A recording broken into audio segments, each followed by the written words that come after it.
আসসালামু আলাইকুম ওয়া রাহমাতুল্লাহি ওয়া বারাকাতুহু। ইন্নাল হামদুলিল্লাহ ওয়াসসালাতু ওয়াসসালামু আলা মান লা নাবিয়্যা বা'দা। আজ শুক্রবার আবার আপনাদের সাথে যুক্ত হয়ে গেলাম সাপ্তাহিক সরাসরি মাসলা মাসাইল প্রোগ্রাম নিয়ে। আল্লাহ রাব্বুল আলামিনের দরবারে শুকরিয়া জ্ঞাপন করছি, যিনি আমাকে প্রতি সপ্তাহের ন্যায় এই সপ্তাহে আপনাদের সাথে কিছু সময় সরাসরি মাসলা মাসাইল নিয়ে আলোচনার তৌফিক দিয়েছেন। তো সম্মানিত হাজিরিন, আমরা আজ সরাসরি চলে যাচ্ছি পূজা সংক্রান্ত কিছু প্রশ্ন উত্তর জানতে। তো পূজা এখানে আমাদের মুসলমানদের যাওয়া যাবে কি না, পূজাতে শরীক হওয়া যাবে কি না, অর্থ দিয়ে এখানে সাহায্য করা যাবে কি না, এবং হিন্দু যে সমস্ত আমাদের সহপাঠী আছে তাদেরকে উইশ করা যাবে কি না ইত্যাদি মাসলাগুলো নিয়ে আমরা আজ আলোচনা করব, যেগুলো আমাদের প্রতিনিয়ত একান্ত দরকার। তো আমরা সর্বপ্রথমে জেনে আসি দুনিয়াতে মূর্তি পূজার ইতিহাসটা কি এবং পৃথিবীতে সর্বপ্রথম ধর্ম কোনটা বা পুরাতন একেবারে প্রাচীন ও পুরাতন ধর্ম কোনটা। আমরা প্রায় শুনতে পাই হিন্দুরা তারা দাবি করে যে আমরাই একমাত্র সনাতন ধর্ম এবং একেবারে প্রাচীন ধর্ম, আমাদের আগে আর কোনো ধর্ম নেই। তাদের এই ধারণাটা বা তাদের এই দাবিটা সত্য কিনা, এর উত্তর হলো তারা তখনই নিজেদেরকে একেবারে প্রাচীন ধর্ম দাবি করতে পারত যদি প্রথম মানুষ যিনি সেই যদি তাদের ধর্ম পালন করত। কোরআন সুন্নাহর আলোকে প্রথম মানুষ আদম আলাইহিস সালাম, এবং তিনি ছিলেন প্রথম মানুষ এবং প্রথম নবী এবং প্রথম তাওহীদে বিশ্বাসী এবং তাওহীদের দাওয়াত প্রদানকারী নবী। আদম আলাইহিস সালামকে আল্লাহ তাআলা শুধু দুনিয়াতে মানুষ হিসেবে পাঠিয়েছেন তা না, তাকে নবী হিসেবেও পাঠিয়েছেন।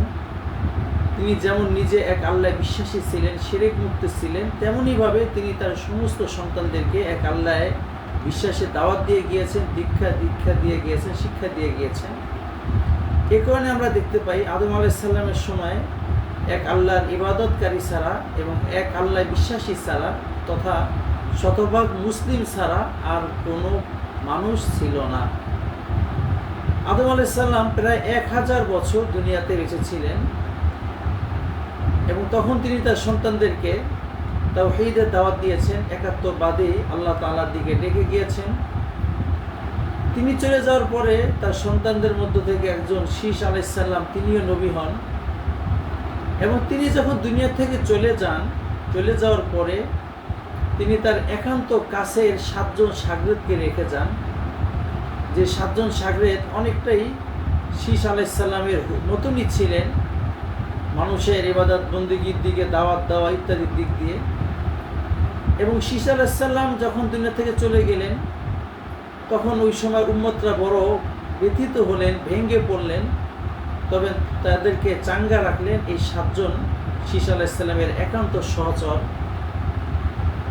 কিন্তু তারাও যখন একে একে দুনিয়া থেকে চলে গেলেন তখন উম্মতরা তাদের জন্য অনেক বেশি ব্যথিত হয়ে গেলেন এবং কিছুদিনের ভিতরে তাদের ইবাদত বন্দেগীর মন মানসিকতা নষ্ট হয়ে যাচ্ছিল, কারণ তাদেরকে ওইভাবে দিনের দিকে দাওয়াত দেওয়ার মতো মানুষ ছিল না। এই সুযোগটাকে কাজে লাগালো ইবলিস বলল যে তোমরা যেহেতু এই 7 জনকে বড্ড ভালোবাসতে, তার থেকে প্রেরণা নিতে এবং আল্লাহর ইবাদত বন্দেগী করতে, সে যেহেতু মারা গিয়েছে, এক কাজ করো, আমি তোমরা বললে এই 7 জনের 7টা প্রতিমা বা মূর্তি বানিয়ে দিব, তোমরা তাদেরকে চেতনার জন্য দেখতে পারো, তাদেরকে দেখলে আল্লাহর ইবাদতের কথা স্মরণ করবে এবং ভালো কাজের প্রতি তোমরা অনুপ্রেরণা পাবা। এক কথায় ওই সমস্ত ব্যক্তিদের মূর্তি বানিয়ে দিল তাদের পূজা করার জন্য না, তাদেরকে দেখে চেতনা নেওয়ার জন্য, ইবাদতের আগ্রহ যেন ফিরে পায় এই উদ্দেশ্যে। তারা এটাকে অনুমতি দিল এবং বলল ভালোই তো হয়। তখন ইবলিস এই 7 জনের 7টা মূর্তি বানিয়ে দিল, তারা এদেরকে ইবাদতখানায় রেখে দিল। এই 7 জনের মূর্তি দেখলে তাদের ভিতরে ইবাদতের জোশ এসে যেত এবং তারা যে সমস্ত দিনের কথা বলতো, তাদের সাথে থাকার কারণে তাদের দিনের প্রতি যেমন এনার্জি ছিল, তখনও তেমন এনার্জি ফিরে পাচ্ছিল। এইভাবে আস্তে আস্তে তাদের প্রজন্মটা চলে গেল, পরে নতুন প্রজন্ম আসলো। ইবলিস তাদেরকে এসে বলল, এই যে 7টা মূর্তি দেখতে পাচ্ছ, তোমাদের পূর্বপুরুষ এই 7 জনের পূজা করত। তখন তারা বিশ্বাস করে নিল এবং আল্লাহকে বাদ দিয়ে 7 জনকেই পূজা করা শুরু করলো, তার কাছে নিজেদের প্রয়োজন চাওয়া শুরু করলো। এই তো দুনিয়াতে মূর্তি পূজা শুরু হলো। প্রথমে ইবলিস চেতনার নামে 7টা মূর্তি বানিয়ে দিয়েছিল, তাদের ছবি বা তাদের স্ট্যাচু বানিয়ে দিয়েছিল। পরবর্তী প্রজন্মকে তারা বলল যে তোমাদের বাবারা এদেরকে মসজিদে এমনি রেখে দেয় না, তাদের পূজা পাঠ করত এবং আল্লাহর সাথে শরীক করত। এরা আল্লাহ তাআলার হেল্পার এবং আল্লাহ তাআলার সাথে শরীক তারা। তখন পরবর্তী প্রজন্ম তাদের পূজা করা শুরু করলো। এইভাবে শুরু হয়ে গেল মূর্তি পূজা। এবং একটা সময় সমস্ত মানুষ, ওই সময়ের ম্যাক্সিমাম মানুষ এই মূর্তি পূজায় জড়িয়ে গেল। তারা আল্লাহর কাছে সরাসরি না চেয়ে এই মূর্তিদের ভায়া হয়ে আল্লাহর কাছে চাওয়া শুরু করলেন। এই ভিতরে আল্লাহ সুবহানাহু ওয়া তাআলা নবী হিসেবে পাঠালেন নূহ আলাইহিস সালামকে। নূহ আলাইহিস সালাম এসে তাদেরকে বুঝালেন যে না, এই মূর্তি পূজা করা যাবে না, এদেরকে আল্লাহর শরীক মানা যাবে না। আল্লাহ সুবহানাহু ওয়া তাআলা একক এবং কোনো জিনিস তার শরীক নেই। তিনি দুনিয়াতে এই মূর্তি পূজাকে হারাম ঘোষণা করেছেন। বরং তোমরা এক আল্লাহর কাছে সরাসরি চাও, এদের ভায়া হয়ে আল্লাহর কাছে চাওয়ার প্রয়োজন নাই। কিন্তু তারা মানছিল না। নূহ আলাইহিস সালাম প্রায় 950 বছর তাদেরকে দাওয়াত দিলেন, প্রজন্মের পরে প্রজন্ম, এক পুরুষের পরে আর এক পুরুষ, এভাবে 9-10 পুরুষকেও তিনি দাওয়াত দিলেন, কিন্তু এই মূর্তি পূজা থেকে ফিরিয়ে আনতে পারলেন না। তখন তিনি আল্লাহ তাআলার কাছে বদদোয়া দিলেন এবং আল্লাহ তাআলার কাছে বললেন, এদেরকে আপনি সমূলে আপনি উৎপাটন করুন এবং ধ্বংস করে দেন, তা না হলে দিনকে দিন আরও মূর্তি পূজারে বেড়ে যাবে। আল্লাহ সুবহানাহু ওয়া তাআলা নূহ আলাইহিস সালামের দোয়া কবুল করেছিলেন এবং কবুল করার পরে আল্লাহ সুবহানাহু ওয়া তাআলা তাদেরকে নৌকা বানাতে বললেন। তারা নৌকা বানালেন এবং ওই সময় 80 জন বা কম বেশি কিছু মুসলমানদেরকে নিয়ে তিনি নৌকায় উঠলেন এবং সমস্ত মাখলুকাতের থেকে জোড়া জোড়া নিয়ে নৌকায় উঠলেন এবং পুরো দুনিয়াকে আল্লাহ তাআলা প্লাবন দিয়ে ভাসিয়ে দিলেন এবং সমস্ত মূর্তিগুলোকে নিঃশেষ করে দিলেন এবং মূর্তি পূজারীদেরকেও আল্লাহ তাআলা একেবারে নিঃশেষ করে ফেললেন। পুরো পৃথিবী হয়ে গেল আবার এক তাওহীদে বিশ্বাসী মানুষ দিয়ে ভরপুর। দুনিয়াতে তখন জীবিতই ছিলেন মাত্র 80-85 জন মানুষ, সবাই ছিলেন শতভাগ মুমিন মুত্তাকি, কেউ মূর্তি পূজারী ছিল না। এই হলো মূর্তির ইতিহাস। ওই শীশ আলাইহিস সালামের জামানা থেকে শয়তান প্রথমে চেতনার নামে 7 জনের মূর্তি বানিয়ে দেয়, পরবর্তীতে সরাসরি এদেরকেই পূজা করতে বলে। এইভাবে শুরু হয় মূর্তি পূজা। তো আপনারা বলেন, যে ধর্মটা শুরুই হলো, যে মূর্তি পূজাটা শুরুই হলো একটি আসমানি ধর্মকে কপি করে এবং তার ভিতরে কিছু জিনিসকে সংযোজন করে এবং আসমানি ধর্মকে বিদ্যাঙ্গুলি দেখিয়ে যারা মূর্তি পূজা শুরু করলো, তাদেরটা একেবারেই পুরাতন ধর্ম কিভাবে হয়? একেবারেই সনাতন বা পুরাতন ধর্ম তো ইসলাম। দ্বিতীয়বার আবার মূর্তি পূজা শুরু হয়ে যায়। আপনারা জানেন, যখন নাকি মূসা আলাইহিস সালাম তাওরাত আনার জন্য তুর পাহাড়ে গেলেন, এইদিকে সামিরি নামে একজন ব্যক্তি, সে স্বর্ণ দিয়ে একটা গরুর বাছুর বানিয়েছিল এবং তার পূজা পাঠ শুরু করেছিল এবং সবাইকে পূজা পাঠ করতে বলে। এবং ওইটাও ছিল দ্বিতীয়বার কোনো পশুর আকৃতিকে পূজা করা। এইভাবে মাঝে মাঝে নবীদের শিক্ষা থেকে বিচ্যুত হয়ে যে কিছু মানুষ মূর্তি পূজায় জড়িয়ে গিয়েছে শয়তানের কুমন্ত্রণায়। সুতরাং মূর্তি পূজা এটা কোনোদিন একক কোনো ধর্ম ছিল না, বরং এটা ছিল একটি বিকৃত ধর্ম। আসমানি ধর্মকে বিকৃতি করে বানানো হয়েছে এবং এটা আদম আলাইহিস সালাম থেকে না, বরং তার অনেক পরে যে শয়তান এটাকে শুরু করতে পেরেছিল। সুতরাং হিন্দুদের এই দাবিটা যে তারাই একমাত্র পুরাতন ধর্ম, পুরাটাই মিথ্যা এবং বানোয়াট, এই কথাটা একেবারেই বিশ্বাস করা যাবে না। দুনিয়ার একমাত্র প্রাচীন ধর্ম হলো ইসলাম, যে ইসলাম ধর্মের প্রথম নবী ছিলেন আদম আলাইহিস সালাম এবং ঠিক এইভাবে নূহ আলাইহিস সালাম, ইব্রাহিম আলাইহিস সালাম, এরপরে একইভাবে এই পর্যন্ত প্রায় 2 লক্ষ বা 2.5 লক্ষ নবী এসেছিলেন, যারা প্রত্যেকেই ইসলাম ধর্ম দাহক বাহক এবং দাওয়াত প্রদানকারী ছিলেন, এবং এটাকে তারা সারা পৃথিবীতে প্রতিষ্ঠা করে গিয়েছেন। এবং ইতিপূর্বে যত নবী এসেছেন সমস্ত নবীর দাওয়াত ছিল একই, লা ইলাহা ইল্লাল্লাহ, আল্লাহ ছাড়া কোনো মাবুদ নাই, আল্লাহর সাথে কোনো শিরক করা যাবে না। শুধুমাত্র শরিয়াতের কিছু বিধান এক এক যুগের সাথে সামঞ্জস্যতা রাখতে যে 19-20 ছিল। তাছাড়া তাওহীদের দিকটা এবং চারিত্রিক বিষয়টা সমস্ত নবীদের ধর্মেই, সমস্ত নবীদের যুগেই একেবারে এ টু জেড সমান সমান ছিল। কোনো নবীর ধর্মে জিনা ব্যভিচার বৈধ ছিল না, আল্লাহর সাথে শিরক করার অবকাশ ছিল না, মানুষকে কষ্ট দেওয়ার সুযোগ ছিল না, আত্মসাৎ করার সুযোগ ছিল না, ইত্যাদি ইত্যাদি। এক কথায় তাওহীদ, ঈমান এবং চারিত্রিক বিষয়গুলো সমস্ত নবীদের যুগেই এক ধরনের ছিল। শুধুমাত্র শরিয়াত বা কিছু মাসলাগত পার্থক্য এক এক নবীর সময় ছিল, সেটা শুধুমাত্র ওই যুগের সাথে সামঞ্জস্যতা রাখার জন্য। আমরা বুঝতে পারলাম যে পৃথিবীর প্রথম ধর্মের নাম হলো ইসলাম, এবং এই ইসলামের প্রথম নবীর নাম আদম আলাইহিস সালাম এবং সর্বশেষ নবীর নাম হযরত মুহাম্মদ সাল্লাল্লাহু আলাইহি সাল্লাম। সুতরাং এছাড়া আর যত ধর্ম আছে ইসলাম ধর্মের বাইরে সবগুলোই বানানো ধর্ম, কোনো ধর্ম দিয়ে নাজাত পাওয়া যাবে না, এবং ওই সমস্ত ধর্মকে দিয়ে আল্লাহ তাআলাকে রাজি খুশিও করা যাবে না। এবং বর্তমান জামানায় যেহেতু যেই সময় যে নবী আসতেন তার আগের নবীর রিসালাত শেষ হয়ে যেত, পরের নবীর রিসালাত শুরু হতো, তা আমাদের নবী সর্বশেষ নবী হওয়ার কারণে ইতিপূর্বে যত নবী এসেছিলেন সমস্ত নবীর রিসালাত শেষ হয়ে গিয়েছে এবং তাদের মেয়াদকাল শেষ হয়ে গিয়েছে। সেই ভিত্তিতে খ্রিস্ট ধর্ম তারাও এখন মেয়াদ উত্তীর্ণ ধর্ম। কেউ যদি ধর্ম পালন করে সে জান্নাতে যেতে পারবে না, তারাও কাফের। ইহুদি ধর্ম এটাও মেয়াদ উত্তীর্ণ ধর্ম। আমাদের নবী আসার আগে, ঈসা আলাইহিস সালাম আসার আগে তাদের ধর্মের মেয়াদ ছিল, কিন্তু তাদের ধর্মের মেয়াদ অনেক আগে শেষ হয়ে গিয়েছে, এখন আর তাদের ধর্মের মেয়াদ নেই। তারা যদি এখন ওই ইহুদি ধর্মকে ধরে রাখে, আমাদের নবীকে বিশ্বাস না করে, তাহলে তারা সবাই কাফের, তারপর সবাই জাহান্নামে চলে যাবে। বর্তমান পৃথিবীতে দেখা যাচ্ছে সবথেকে যে ধর্মের বেশি অনুসারী দাবি করা হয় সেটা হলো খ্রিস্ট ধর্ম, এবং দ্বিতীয় পর্যায়ে আছে ইসলাম ধর্ম। তো খ্রিস্ট ধর্ম যতই সংখ্যায় বেশি হোক না কেন, তারা কিন্তু বর্তমান এমন কোনো ধর্ম পালন করছে না যে ধর্মটা আল্লাহ তাআলার কাছে এলাও, গ্রহণযোগ্য, বরং তারা এমন একটা ধর্ম পালন করছে যেটার মেয়াদ ওই দিনই শেষ হয়ে গিয়েছে যেদিন আমাদের নবী দুনিয়াতে আগমন করে নবুয়তি প্রচার প্রসার শুরু করেছেন। ওই দিন থেকেই তাদের ধর্মের মেয়াদ শেষ। আল্লাহ রাসূল সাল্লাল্লাহু আলাইহি ওয়াসাল্লাম তার সামনে একবার মুসা আলাইহিস সালামের আলোচনা করা হলো এবং তাওরাত পড়ে শোনানো হচ্ছিল।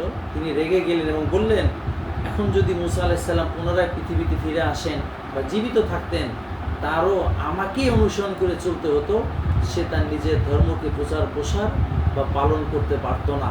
এক কথায় আমাদের নবী আসার পরে ইতিপূর্বে সমস্ত নবীর মেয়াদ শেষ হয়ে যাওয়ার কারণে যারা যারা তাদের সময় তাদের উপর ঈমান এনেছিলেন তাদেরও ধর্মের মেয়াদ উত্তীর্ণ হয়ে গিয়েছে।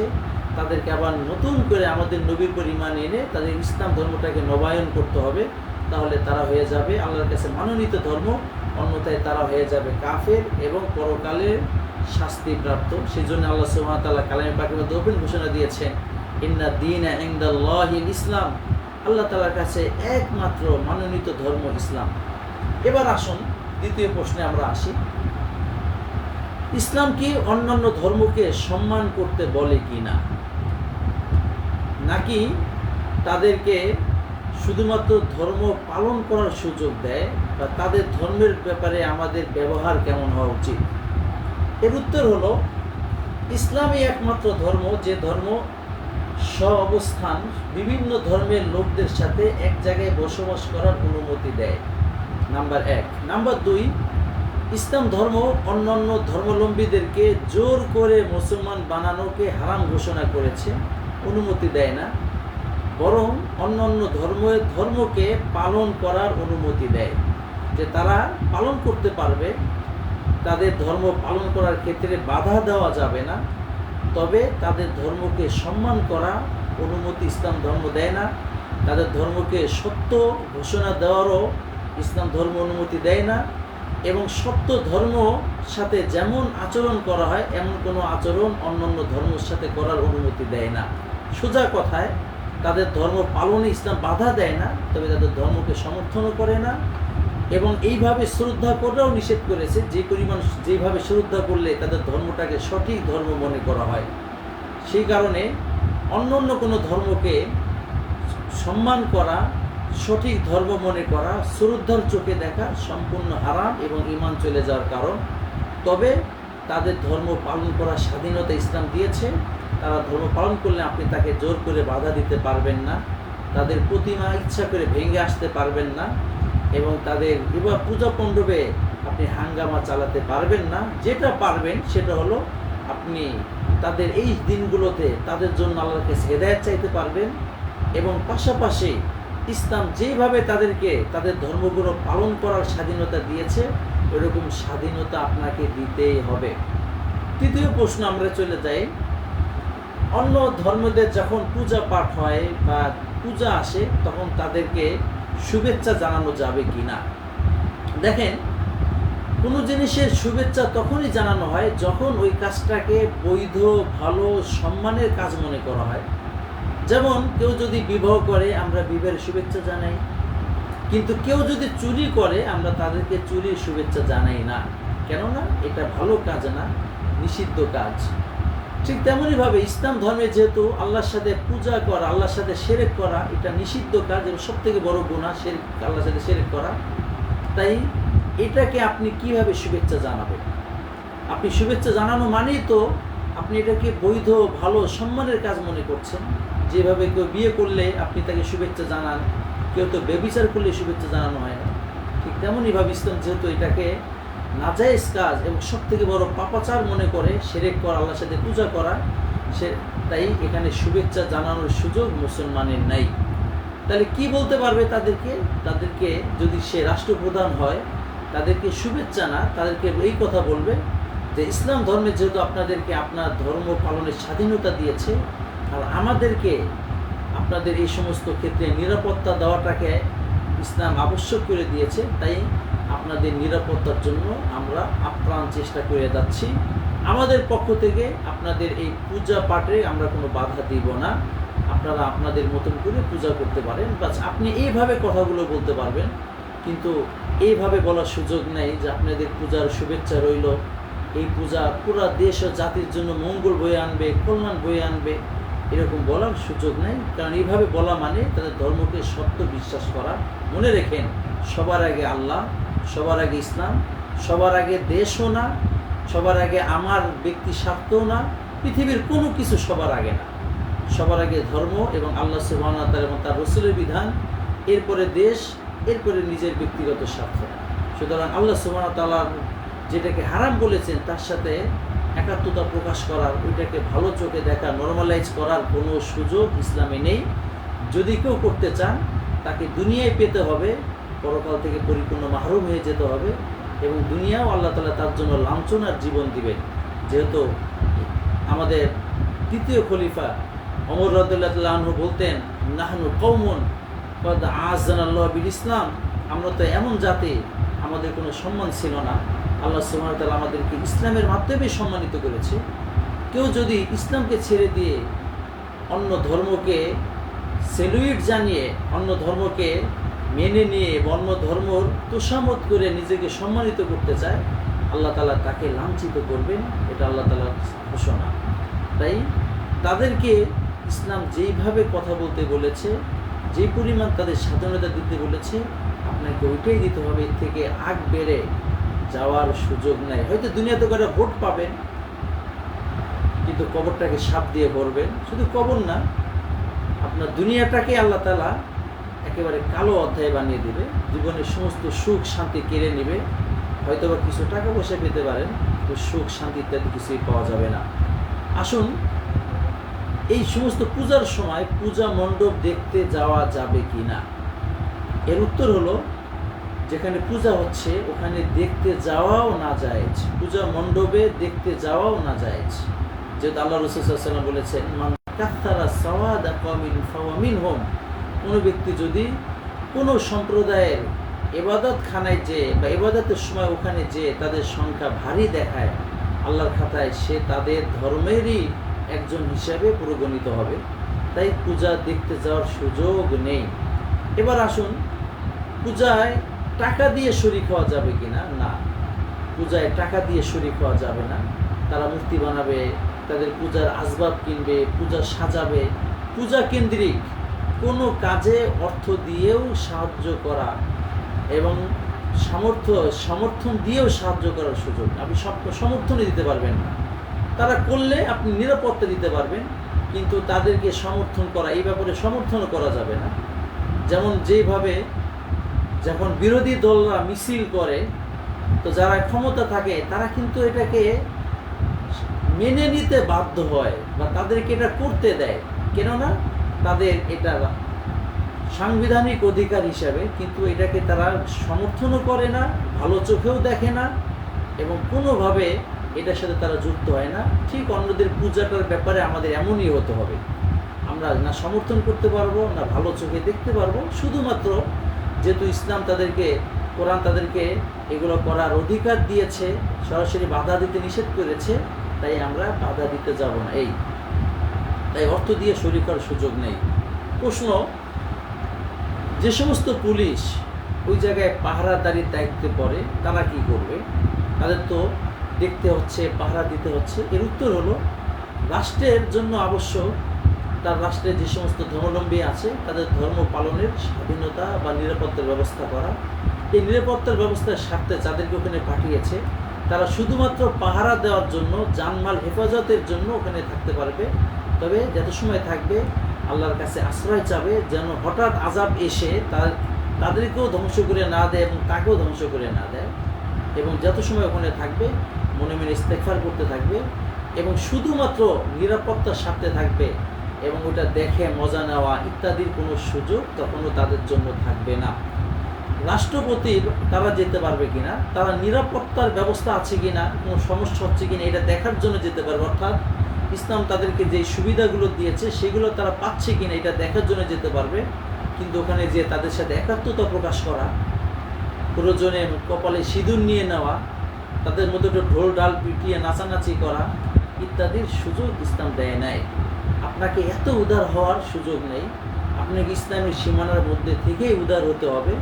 আপনি বলেন তো, কেউ যদি আপনার বাপকে গালি দেয় আপনি কি সেখানে উদারতা দেখান? না। আপনার সামর্থ্য থাকলে তার মুখ চেপে ধরেন, সামর্থ্য না থাকলে ওখান থেকে দূরে সরে যান। তো রাজাদিরাজ আমাদের একান্ত আপনজন, বাবা মা কিছুই না, তার উপরে যিনি আপন, সবার আপন হলো আল্লাহ সুবহানাহু ওয়া তাআলা। তাকে গালি দিচ্ছে, তার সাথে শিরক করতেছে, আপনি ওখানে কিভাবে যে একাত্মতা প্রকাশ করেন? এটা তো উত্তর আপনি দিতে পারবেন না। উত্তর একটাই, যে আপনি ইসলামকে অবজ্ঞার চোখে দেখছেন, ইসলামের বিধানকে নর্মালাইজ করছেন এবং আপনি পরকালেরকে ছেড়ে দিয়ে দুনিয়া যাচ্ছেন। আমাদেরকে আল্লাহ তাআলা বোঝার তৌফিক দান করুন।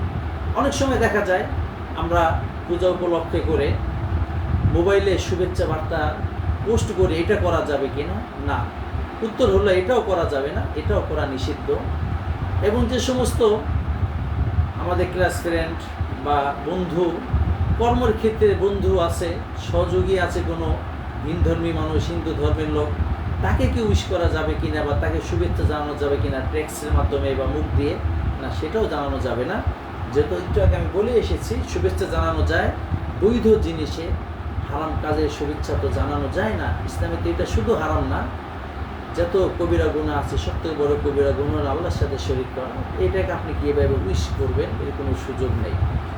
প্রশ্ন এসে যায় যে পূজা উপলক্ষে করে যে সমস্ত আশপাশে দোকানপাট বসে ওখানে যে কেনাকাটা করা যাবে কিনা? এর উত্তর হলো, যদি ওই যে আশপাশে যে দোকানগুলো বসেছে ইত্যাদি, এগুলো যদি পূজারই অংশ হয় এবং পূজা মণ্ডপ কেন্দ্রিক হয় এবং এটা পূজারই একটা অংশ হিসেবে হয়, তখন তো ওখানে যাওয়ার সুযোগ নেই। তবে যদি এটা অনেক দূরে হয় এবং মানুষ, ব্যবসায়ীরা তো যেখানে লোক যায় সেখানে তারা একটা দোকান খোলে, মাহফিল হইলেও দোকান খোলে, পূজা হইলেও দোকান খোলে, এবং এটা পূজার সাথে এর সঙ্গে সংশ্লিষ্টতা না, বরং এটা রাস্তার পাশে তারা বসে গিয়েছে, এরকম যদি হয় তাহলে ওখান থেকে কেনার অবকাশ আছে। তবে এই কয়দিন ওখান থেকে না কিনতে পারলেও ভালো, যেন আমরা না কেনার কারণে ব্যবসায়ীরা, এরকম যারা নাকি ভাসমান ব্যবসায়ী আছে তারাও যেন ওখানে দোকান না দেয়। এখন প্রশ্ন হলো, অনেকে দেখা যায় তাদের মূর্তি ভাঙ্গে, এটার সুযোগ আছে কিনা? ইসলামে অন্য ধর্মের মূর্তি ভাঙ্গার সুযোগ নেই। হ্যাঁ, যদি এমন হয়ে যায় ওই এলাকায় এই মূর্তি পূজা করার মতন আর কোনো লোক নেই, শুধুমাত্র সবাই মুসলমান হয়ে গিয়েছে, প্রয়োজন না থাকার কারণে তখন তো অবশ্যই ভেঙে ফেলতে হবে যদি প্রয়োজন নেই। তবে যদি পূজা করার মতন কেউ থাকে ওখানে, তখন তাদের পূজার স্বাধীনতাকে যেহেতু ইসলাম দিয়েছে এবং তাদেরকে জোর করে ইসলাম মুসলমান বানাতে আমাদের অনুমতি দেয় নাই, তাই তখন ওইটা ভাঙা যাবে না। ওইটা ভাঙা ইসলামের থেকেও বেশি বোঝা বা অতি উৎসাহী, আর অতি উৎসাহ ইসলামে এর কোনো অবকাশ নাই। আপনি বাড়াবাড়িও করতে পারবেন না, সারাসারি করতে পারবেন না, আপনাকে ইসলামের ছাঁচে পুরোপুরি থাকতে হবে। অনেক সময় আমরা এই পূজার সময় আমাদের সহযোগী বা আমাদের সহকর্মী বা আশপাশের কিছু মানুষ থাকে যারা পূজার সময় আমাদের কাছে তারা অনুদান চাইতে আসে, টাকা চাইতে আসে, তখন আমরা কি করব? না দিলে তো সমস্যা। এর উত্তর হলো, তখন আমাদের উচিত যে কিছু টাকা তাদেরকে দিয়ে দেওয়া এবং দিয়ে বলা এটা তোমাকে আমি খাওয়ার জন্য দিয়েছি, বাস এই নিয়েতে দিয়ে দেওয়া। অর্থাৎ তাদের খাবার গ্রহণ করার জন্য বা কোনো ঘরের কাজের জন্য আপনি দিতে পারেন। কারণ ইসলামে বিধর্মীদেরকেও হেল্প করা জায়েজ, অনেক সময় আবশ্যক হয়ে যায় যদি আশপাশে হেল্প করার কেউ না থাকে, বিশেষ করে অন্ন, বস্ত্র, বাসস্থান, মানবিক যে প্রয়োজনগুলো আছে ধর্মীয় প্রয়োজন ছাড়া, এইগুলোতে অংশ নেওয়া বা সাহায্য করা ইসলাম আমাদেরকে উৎসাহ দেয়, যেন তারা আস্তে আস্তে আমাদের সাথে এই লেনদেনগুলো করার কারণে মুসলমান হয়ে যায়। সেই হিসাবে আপনি তাকে কিছু টাকা দিয়ে বলবেন এগুলো আমি তোমাকে খাওয়া দাওয়ার জন্য দিয়েছি, পূজায় বা মূর্তির কাজে খরচ করার জন্য না, তাহলে আপনার জন্য দেওয়া বৈধ হবে। আশা রাখি আপনারা উত্তর পেয়েছেন। অনেক সময় আমরা দেখতে পাই আমাদের বাংলাদেশে পূজা আসলে সবাইকে ছুটি দিয়ে দেয় সরকারিভাবে, আর এই ছুটিটা নেওয়ার অবকাশ আছে কি না? তো এর উত্তর হলো, ছুটিটা নেওয়া মানেই হলো অনেকটা তাদের ধর্মকে সমর্থন করার মতো। তো সমর্থন করার নিয়েতে তাদের সাথে একাত্মতা প্রকাশ করে কর্মবিরতিতে যাওয়ার এটা সুযোগ নেই। তাদের ধর্মকে সমর্থনের নিয়েতে তাদের এই ধর্মের সাথে একাত্মতা প্রকাশ করে কর্মবিরতিতে যাওয়া তথা ছুটি নেওয়ার অবকাশ নেই। তবে যদি এই জন্য ছুটি দেওয়া হয় যে আমরা একই অফিসে কাজ করি, একের কাজ আরেকজনের সাথে যুক্ত, একজন না আসলে অন্যজন এসেও লাভ নেই, যেহেতু সবাই মিলেই একটা প্রজেক্ট চালানো হয়, প্রত্যেকেই এক একটা চাকার নেয়, এক একটা অধ্যায়ের নেয়। এখন তারা যদি না আসে তাহলে আমাদেরও এসে টাইম পাস করা ছাড়া কোনো কিছুই হবে না। তাই সবাই একসাথে ছুটিতে চলে যাচ্ছি, এই জন্য যদি ছুটি নেওয়া হয় তাহলে এটার অবকাশ আছে। আর আমি মনে করি সরকার এই নিয়েতেই ছুটি দেয়, যেহেতু একটা অফিসের সবার সাথে কিছু কাজ ভাগ করা থাকে। এখন একজন মানুষ একা সবার কাজ আঞ্জাম দিতে পারবে না, সবাইকেই লাগবে অফিসটা চালানোর জন্য। তা কিছু মানুষ চলে গেলে অন্য কিছু যদি থেকে যায় তাহলে তাদের থাকাটাও বেকার হয়ে যায়, এই নিয়েতেই ছুটিটা ঘোষণা করা হয়। এই দৃষ্টিকোণ থেকে ছুটি নেওয়ার অবকাশ আছে। তবে যদি এমন কোনো শিক্ষা প্রতিষ্ঠান বা এমন কোনো প্রতিষ্ঠান থাকে যেখানে কোনো বিধর্মী নেই, সবাই মুসলমান, ওই জায়গায় যারা নাগরিক আছেন তাদের উচিত সরকারকে বলা যে আমাদের এই প্রয়োজনটা নাই, যদি আমাদের কোনো হিন্দু ভাই নেই, তো আমরা ছুটি নিতে চাচ্ছি না।